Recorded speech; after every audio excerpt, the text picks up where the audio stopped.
Se pasojat do të jenë të pariparueshme. Pendimi i presidentës për të shpërndarë kuvendin është jo kushtetues, është i ngutshëm. Sa i përket çështjes për të cilën jeni të interesuar, tashmë pritet që grupi parlamentar i vetëvendosjes ta dërgojë në gjykatën kushtetuese lëndën që ndërlidhet me dekretin jo kushtetues të presidentës Osmani. Pres që gjykata kushtetuese të veprojë në përputhje me ndjeshmërinë e çështjes dhe të marrë shpejt së pari masën e përkohshme, sepse pasojat do të jenë të pariparueshme.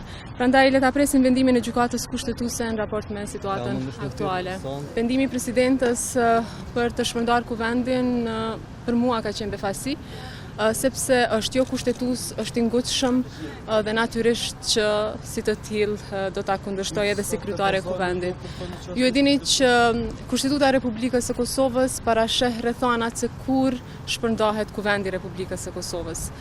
Prandaj në këtë aspekt nuk ka asnjë rrethan që jep të drejtën presidentës që pa kaluar afati 6 ditor dhe pa dështuar në zgjedhjen e presidentit të vendit ta shpërndajë kuvendin e Republikës së Kosovës. Nuk e kuptoj këtë çështje, por thonë qytetarët apo thot populli që fundi i ri kuptimson fillimin, prandaj le të presim dhe të shohim. Si ju ishte që interpretoni afatin 30 ditor në këtë rast? Unë e përmenda se çfarë rrethana parasheh kushtetuta me rastin e shpërndarjes kuvendit. Të gjitha argumentet tjera të detajuara, të argumentuara do të jenë në kërkesën që do t'i drejtohet gjykatës kushtetuese, po ashtu ju e dini shumë mirë që me ta ndërprer seancën më 5 mars, pra në ato orët e vona, unë jam drejtuar menjëherë gjykatës kushtetuese, sepse deputetët e kuvendit të Republikës Kosovës e kanë për obligim që të vinë në seancë, të votojnë për, kundër ose abstenim, por jo